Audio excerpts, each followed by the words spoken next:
সুধাকে সবাই জিজ্ঞেস করে, তুমি রোজ রোজ গজাননের জন্য ভোগ রান্না করছো, কিন্তু ভাড়ার তো খালিই হচ্ছে না, কি ব্যাপার? তখনই সমুদ্র কানন দেবীকে বলে, তুমি আমাদের একটা গল্প বলতে না, মা অন্নপূর্ণার ভাড়ার কোনোদিনও খালি হয় না। কানন দেবী বলে, হ্যাঁ, আমাদের ঘরে তো সত্যিই অন্নপূর্ণা এসেছে। এরপর বিজিত সুধাকে ফোন করে বলে, গায়ে হলুদের ফুলের গয়নাটা দিতেই ভুলে গেছিস, তুই এক্ষুনি এসে দিয়ে যা। এই বলে ফোনটা রেখে দেয়।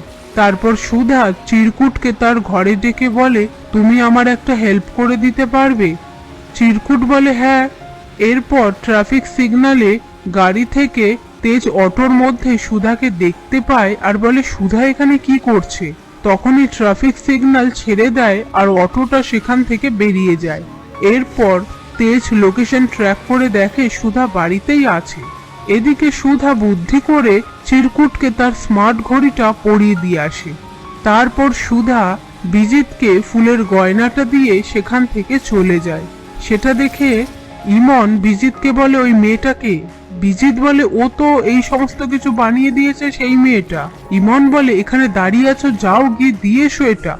অন্যদিকে জ্যোৎস্নার জন্য তার বর জিলিপি আনে, আর সেই ঠোঙায় দেখতে পায় সুতীর্থর আজকে লাইভ প্রোগ্রাম আছে।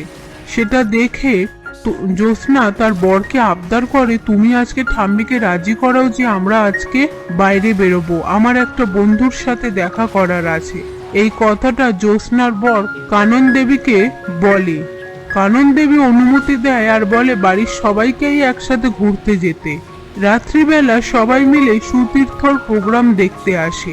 তেজ সুধাকে বলে, আমি এখানে ঠাম্মির কথা রাখতে এসেছি, না হলে আমার গান বাজনা এসব পছন্দ না। সুধা বলে, তা পছন্দ করবেন কেন? গান বাজনা পছন্দ হতে গেলে মন পরিষ্কার রাখতে হয়। আপনার মনের মধ্যে তো শুধু মিশে আছে সন্দেহ। আপনার তো দারোগা বা উকিল হওয়া উচিত ছিল। অপরাধী ধরার যা শখ আপনার,